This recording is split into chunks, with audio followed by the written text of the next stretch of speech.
love going to the aquarium because it's peace. It is silent. The only thing you hear other than the people around you, maybe a bubble.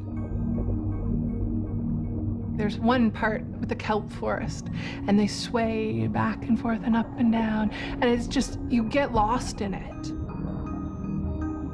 And in that moment, there are no alerts. There are no beeps and bloops and dings. It's always different and moving and random.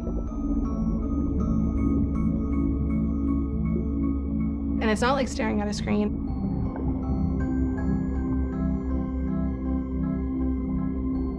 A life mediated by screens, filtered through the web, dominated by technology. Sound familiar? Today, our devices are not just hardware. They are projections and extensions of our mind. Every day, we upload billions of bits of ourselves to a network that records and even predicts our most basic wants, desires, and fears. Do we still know where the mind ends and the machine begins?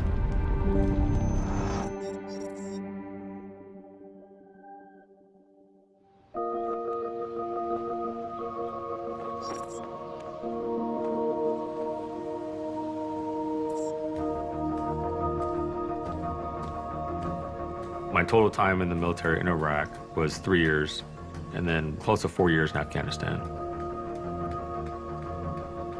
When you're on edge, your shoulders are tight and you're tense for, 60, 90 days, and you're stressed out, literally life or death depends on your actions and your alertness. You can only stay awake so long, and you're burning out parts of your body that are not meant to be on fire constantly. You can't be in that fight mode constantly without having a huge downside of it, of being just worn out.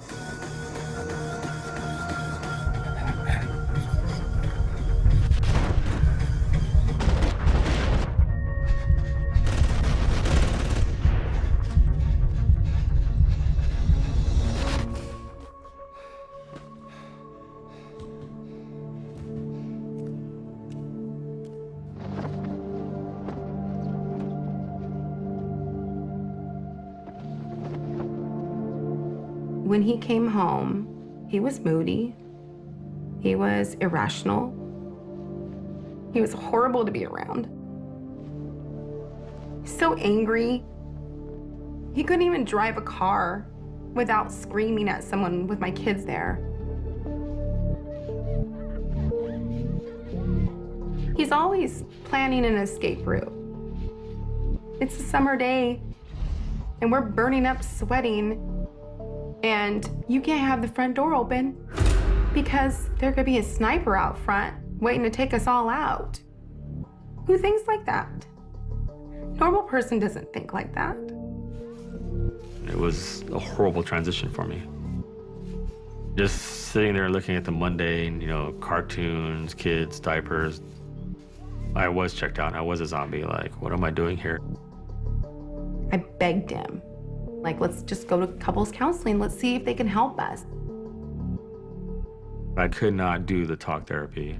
I just could not sit down and have, this is my deepest, darkest reason why I'm angry, or this is the day that so-and-so got hurt, or this is when I did this to another human being.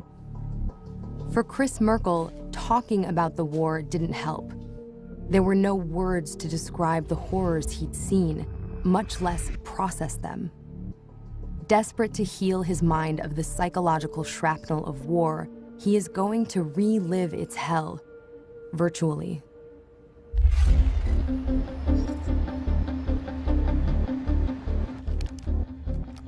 I think virtual reality is what every experimental psychologist has always wanted, whether they knew it or not. A way to put people in simulations where you can control all the elements and see how people behave, how they interact. Experimental psychologist Skip Rizzo saw the promise of VR to retrain the brain when no one else did. He developed a controversial approach to treating PTSD: exposure therapy in the virtual world. Traditional people in PTSD and in treatment were skeptical of the technology. Some people had the extreme response. You're gonna re-traumatize people. You're gonna make it worse. It's gonna be too much. VR can put people back into experiences they had long avoided. And that's exactly what attracted Skip to the technology. You're helping a patient to confront and process the thing they've been spending sometimes years trying to avoid thinking about. You know, no clinician wants to put their patient through this kind of emotional obstacle course. But in the end, this is hard medicine for a hard problem. You gotta confront the demon to get past it.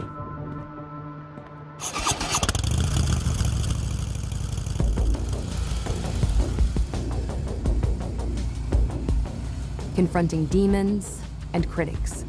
Today, Skip continues to push VR into the medical mainstream, all with the backing of the U.S. Department of Defense. I think I was perceived more as a renegade during the early years of VR, but now that it's become cool, now I'm starting to feel like I fit in too much. People are getting the concept and the rationale. I feel a little bit less like an outsider and more like maybe an innovator.